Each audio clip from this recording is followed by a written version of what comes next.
What up? It's your boy T-Bear here in the reaction. Today's Films Friday, and we're time for the meat and potatoes. And this is the dead meat kill count. As you know, since I am on lockdown on my main channel, I'm going back to back of these of the franchises I'm on. And I originally was going to do a Tremors last week, but they came out with American Psycho. I had to check that out. So we are back on the Tremors series. And we had Tremors number 4, The Legend Begin. Supposedly this is supposed to be a prequel.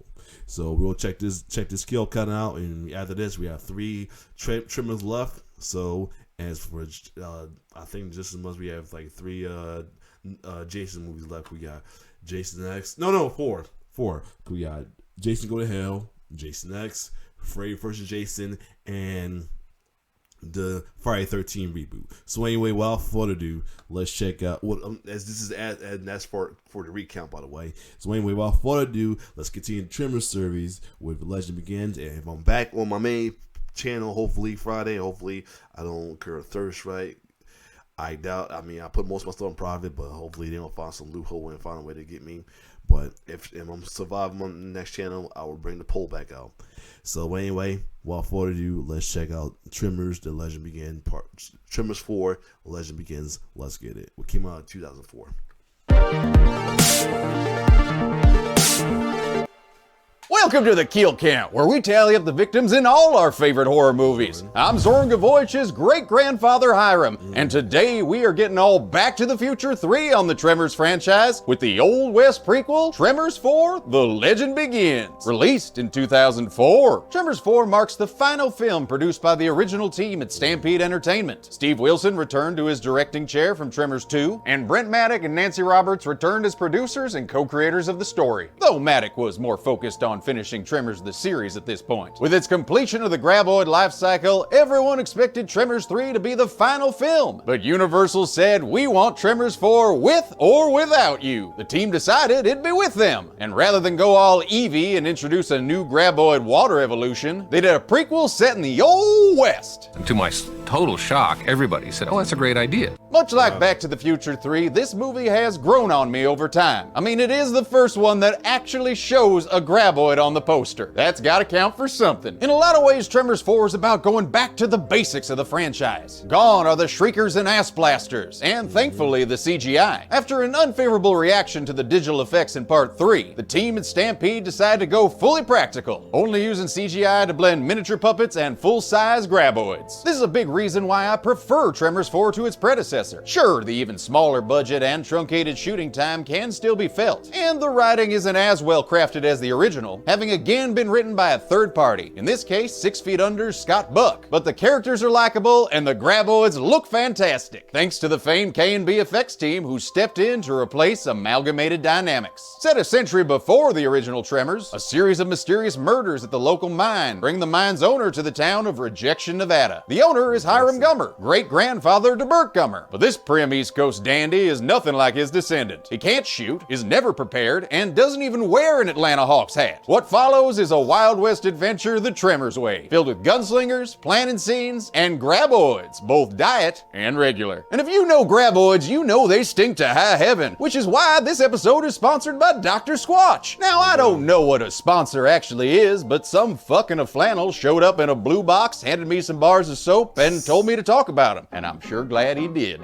Dr. Squatch makes top-shelf bars of soap with scents like cedar citrus and pine tar that keeps me You gotta love Zoran's character work. smelling fresh as a forest after rainfall. And these high-performance natural products actually work, no matter where you do your sudsing. Dandy. Heck, even a modern 1880s man like me can recognize they're full of simple, all-natural ingredients. Ooh, look at that! Rosemary essential oils. Now that's gonna feel good on these hams. Right now, customers can get 20% off orders of $20 or more. Use our code DSQDeadMeat and click the link in the description below. What in Sam Hill is that smell? I can tell you one thing, it ain't me. How was that? Well, that was great, but you know, let's lose the accent. I think it's gonna get old. Well, this is how I talk. Really? All right, you got me. Had you fooled though, right? No. Okay. Will this trip to the past be the high noon showdown we deserve, or will this sequel leave the franchise unforgiven? Let's find out and get to the kills. The movie begins with more simple titles, but in an old-timey font because we're in 1889, y'all. And put away your booze because we're surrounded by miners. Our brown-collar workers include Juan Padilla, who dreams of owning a ranch one day. His co-worker Victor dreams of being added to the kill count. And thanks to an off-screen struggle, we learn that dreams really do come true. Juan tells the mine's foreman about Victor's disappearance, and his response is to be sucked up into the twist on the normal sucked underground kill. Juan goes to help, but only pulls back the foreman's headless body. Damn, Tremors 4, back to basics. Ha! I like it. Hearing the screams, the other miners assume there's been a cave-in and go to help. Juan then does his best Mrs. O'Leary's cow impression, while 6 more miners are heard being eaten off-screen by a title card. Or in a more accurate way, graboids. The opening credits hail the return of Jay Ferguson, composer of my much-beloved Tremors 2 score. This time he's written a rollicking Western theme that, despite being synthesized, gives the film some nice adventure-y energy. The old-timey photographs fade away to reveal we're in Rejection, Nevada. Filmed in Acton, California instead of Lone Pine, again for budgetary reasons. This is also the 4th time they've had to build Chang's Market from scratch. And I'm of course including the one they built in Mexico for the TV series, which my great-grandson will one day cover, perhaps, maybe. Everyone seems to be getting the hell out of Dodge, much to the chagrin of Pyongling Chang and his son Fu Yin, both ancestors of Walter Chang from the first film, and the founders of Chang's Market. Pyong says everyone is leaving because the mine's been closed, but his son brings up a valid point. Maybe we need a different name. Listen, kid, there's only so many words that rhyme with perfection, and I'm pretty sure Las Vegas holds the trademark for Erection, Nevada. Inside Chang's, Juan drools over a mighty fine derby, which Pyong says he can take on credit. No credits. This frugal snake impersonator is Pyong's wife, Luan, who's worried the town's troubles will mean they'll have to head back to China. But this local drunk, named Old Fred as an homage to Old Fred in the first film, offers hope and says the mine is too valuable to stay closed. Old Fred's played by J.E. Freeman, previously seen on the kill count getting a splitting headache in Alien Resurrection. The folks receive a telegram saying the mine's owner is coming to town, and his name is Hiram Gummer, or alternatively, Hiram Guma. still better than what Michael Gross's sister called him in the last movie. Thank you so much, Mr. Goober. The coach arrives the next day to reveal our hero, a pile of luggage and a bike. Oh, and their sidekick, this slender man who's taking far too long to turn around to reveal himself to be Hiram Gummer, the great-grandfather of Bert Gummer. He's once again played by Michael Fomo Gross. After 7 years of family ties, I said to myself, I can't see myself playing another character for that length of time.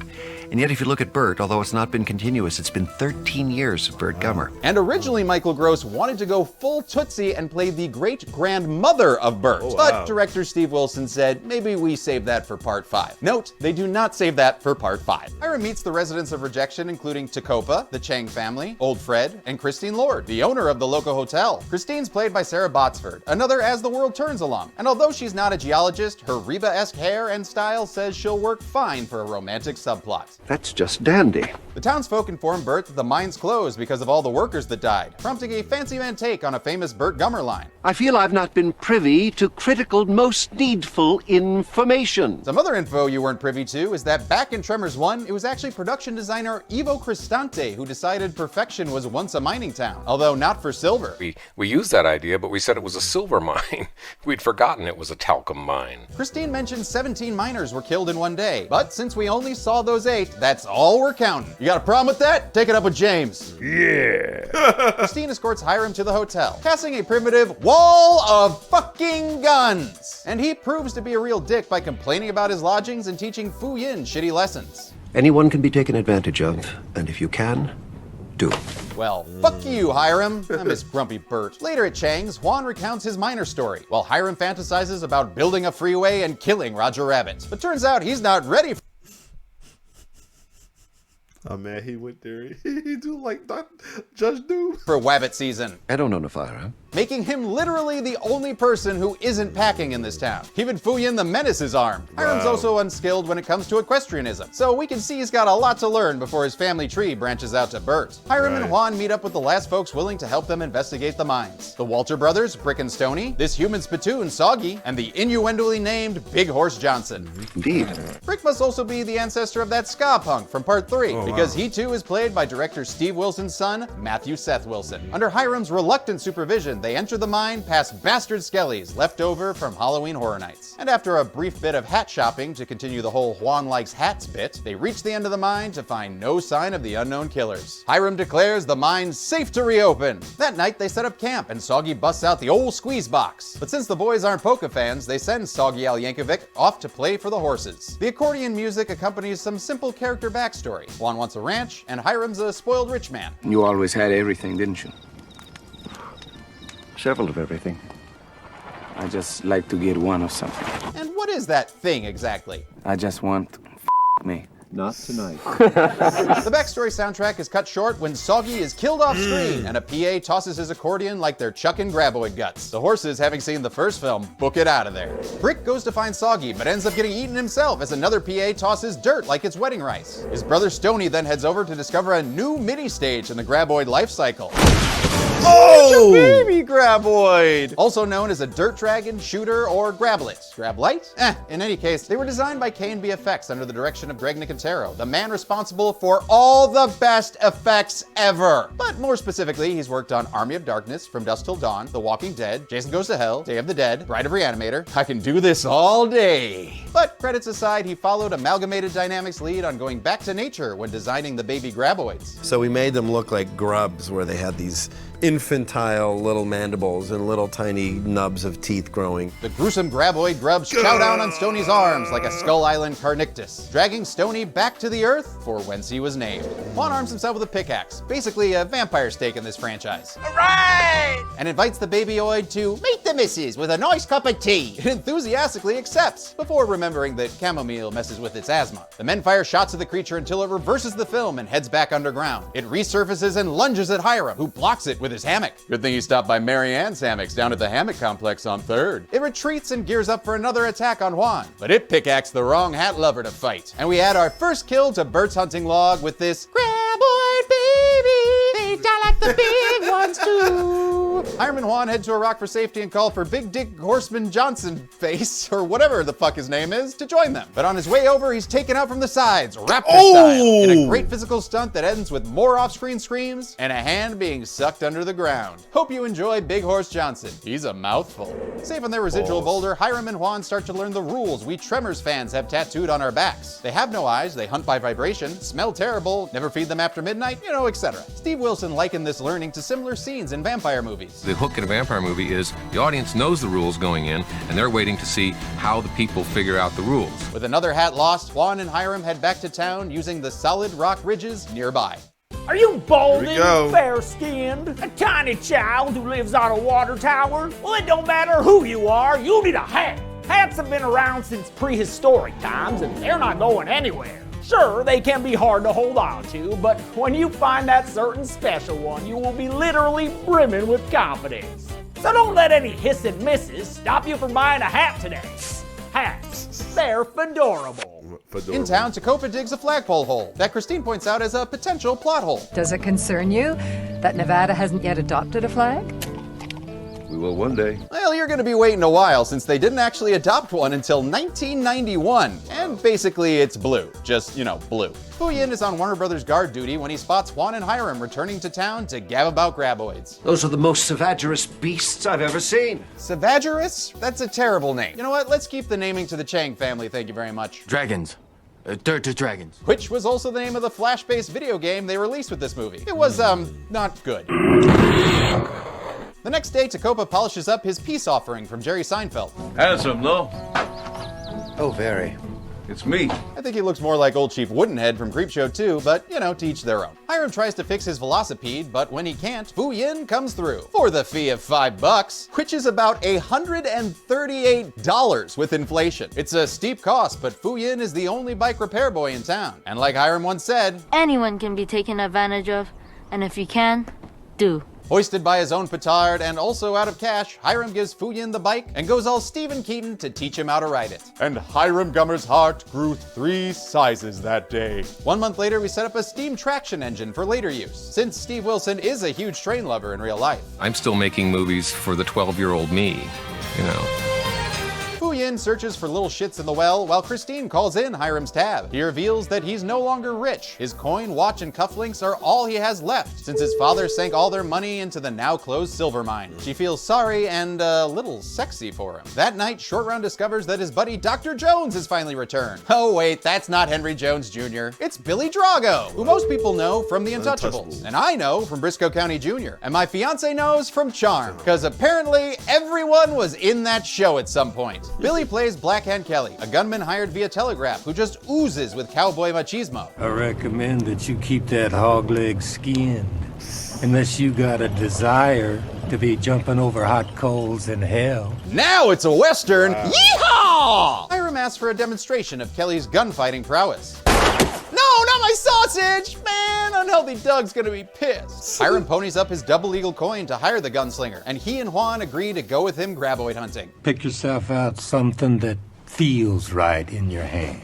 As for Juan, here's a hat. No need to pay. It's a gift from Luan's character growth. Aw, that's nice. They set out to play cowboys and Precambrians, with Hiram embarrassing himself in front of Kelly, the man's man. And eventually they come across a hot spring with some hatched graboid eggs. Juan helps us keep track of how many creatures we should have on Bert's log. There's 4. And I killed 1 already. 3 left. Ooh, a trinity of worms. Wonder if the horde's nearby. Nope, just a wagon. But whose can that be? Old Fred. Uh-oh. Okay, I've seen the first movie, so I know where this is going. All it takes is one look at that foreground hat to know that underneath it is old Fred's what? Where's his head? Okay, but in the last movie, his face was there! Oh, well done, Tremors 4. Way to play with preconceived notions. Even though I'm not sure how the graboids were able to stage old Fred's head in such a manner. The men head to a local muling station to camp for the night, with Kelly infusing some words of wisdom into Hiram Gummer's DNA. Always be prepared. While they sleep, a graboid shows up to scare away the horses and try and snag Juan's hat. Everyone awakes with a start, and in the confusion, the snakeoid tentacle completes its mission. Kelly kapowskis the tentacles and feels his job here is done. But this is a different kind of situation. A graboid situation. They all fire their guns at the wormy interlopers, including Hiram, much to the dismay of Kelly and Juan. You said to pick something I was comfortable with. Why that remind me of Harlem Night. The Arsenio Hall part with the shootout with Eddie Murphy. Quick! And look, he shoot at him and he came out shooting that small gun. Don't shoot that little shit no more. You're right. I did say that. Kelly's impromptu firearm training session attracts a graboid that systematically removes the floor beams one by one. With time running out, Juan sends an SOS to town via telegraph, but the others don't know where it's coming from. Surely the telegrapher from Carson City wouldn't allow such foolishness with his equipment. Maybe not Carson City. Perhaps it's from Bixby, maybe? Nope, sorry. Actually, Fuyin figures out it's from the muling station, prompting Christine to head out to protect her love interest, if that's still a thing we're doing. The telegraph tapping attracts a graboid, a beautiful, full-size practical puppet one at that. K&B reworked the original graboid mechanics by attaching this puppet to a Western dolly. How appropriate. With the help of 6 puppeteers, they made it blast through the balsa wood floor that was so fragile, the stunt performer had to be in a harness to hover above it. The tongues were a separate element filmed on a green screen and comped onto the graboid later by the returning Himani Productions from Part 3. See? They can do very good work. The graboid itself was made of fiberglass, latex, and foam, meticulously painted by hand. And once it got to set, You just dump dirt all over it, and then it just sort of evens everything out. Then it's just a big brown slug. And this big brown slug gives Spider Juan a run for his money. But Kelly is able to shoot the sucker into a full retreat. Kelly feels he was denied critical, need-to-know information about the creatures, and proceeds to shove some more birdisms into the Gummer DNA. You got to know your enemy, Hiram. Ought to be toting some 8-bore firing solid shot or some damn punt gun. This proto-Burt Gummer instigates a proto-planning scene where he decides to wait till they're up close to the beast in order to get a brain shot. And after another Tremor-style cut to morning where we wonder what the hell they've been doing all night, the Kelly gang readies themselves for a final showdown. But this former charm actor's actual charms attract a graboid that snags him with its tongue and sucks it into its mouth, where he fights for his life until it William Eugene burrows back into the ground, killing Kelly. Now this scene couldn't be accomplished with the original graboid design, which just had a bike seat for the actor to sit on. In order to actually swallow a person, K&B had to redesign their innards. Little panels of material in there that will open up as our actor slides inside the mouth.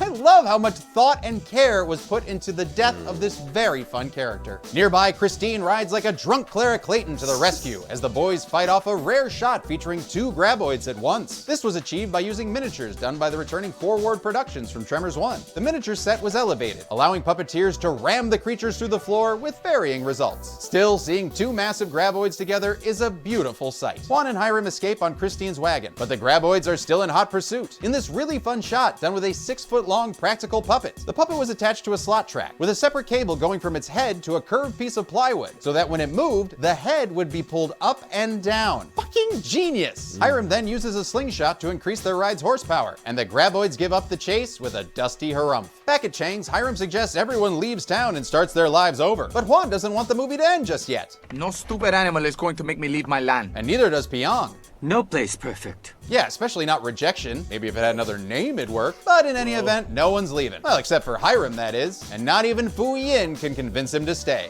Please don't leave us. Yeah, you're the only reason people keep watching this franchise. The precocious pleading doesn't work, and Hiram takes his re-grinchified heart to the local town of Valiant. Valiant! Whatever. Hiram buys a ticket to Chicago in order to study improv comedy, but his plans are dashed when a telegraph informs him that the worms are headed straight for rejection. Wanting to protect the townsfolk he's come to admire, Hiram grabs his watch and with the audience suggestion of firearms, he yes-ands his way back into the story. Hiram heads back to town, along with his stunt double, and arrives with a cart packed to the brim with firearms, giving us a small taste of that Burt we love so much. 1 Henry repeater rifle. Smaller caliber, but impressive rate of fire. And this, a 2-inch bore punt gun. This massive shotgun was originally used in the 19th century to shoot large amounts of ducks and geese for commercial harvesting, and all it cost Hiram was his final worldly possession. A wise friend once told me it's not important how you spend your money, but how you spend your life. Character arc complete, and tab wiped clean. Time for the last stand. Yeah! Oh, and Juan, here's a hat, because you know that's your whole thing. Try not to fucking lose it this time, all right? That night we get a good old-fashioned plan and see, just like Mom used to make. The plans range from dumb, We go out there and shoot them, to just plain mean. Stake a horse out there, and when they go for it... To Copa, that's cruel. They finally decide to lure the graboids in with a little 3rd-chair triangle and take them down just like the Alamo. We were the losers at the Alamo.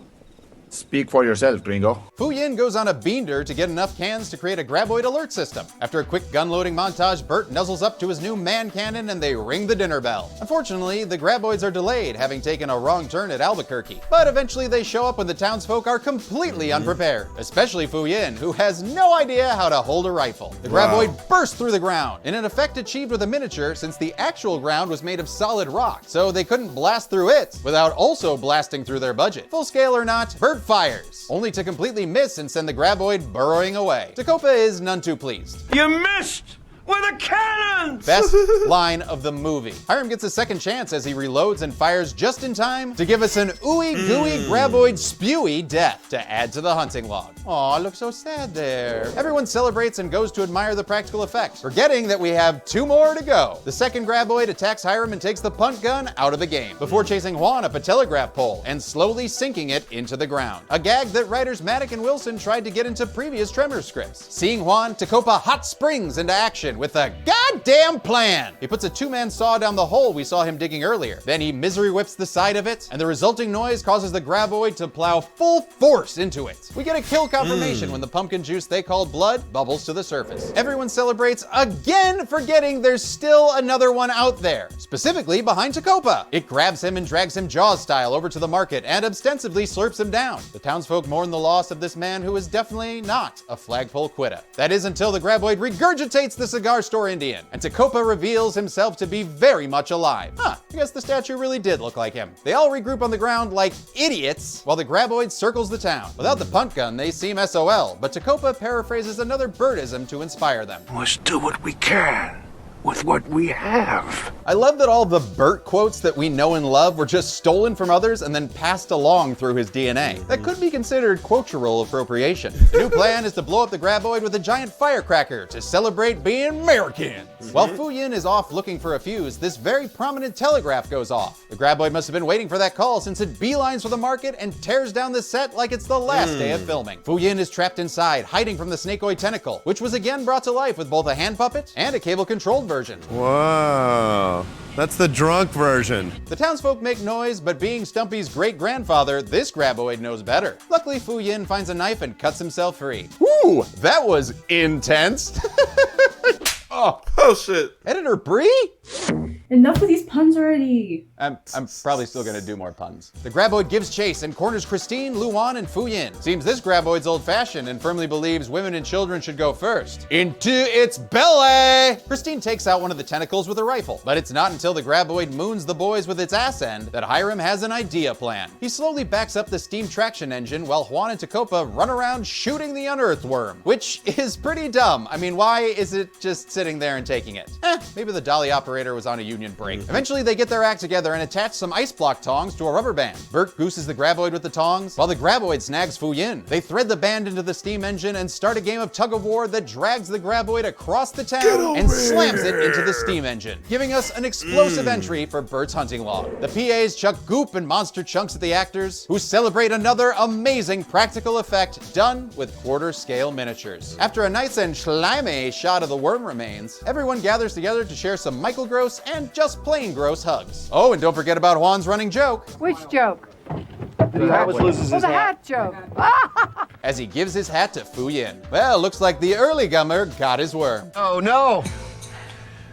We got him. Aw, he's learned to not be such a selfish prick. And so Pyong sings some Da Hu Tores on the steam whistle, and we transition mist away. Later, Hiram tells the townsfolk that he's decided to stay and reopen the mine, as long as they don't tell anyone about the dirt dragons. And as long as they rebuild Chang's Market, a proper hotel for Christine, and Tacopa, what do you want? A new statue. And I want it built so tall that it blocks out the sun and covers the world in darkness.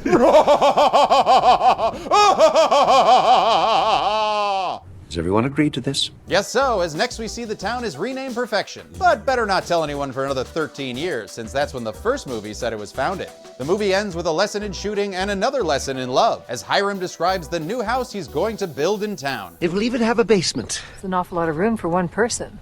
But ideally, it won't be for just one. Hubba hubba! The final shot reminds us of what makes the Gummer family great. Guns! As we end things on a fun sequence of Hiram firing this old-timey Gatling gun and laughing himself into a freeze frame. How many hats did Juan lose in Tremors 4? Who cares? We're here to count kills. But first, I'm gonna catch one of them little dirt dragons. Yeah!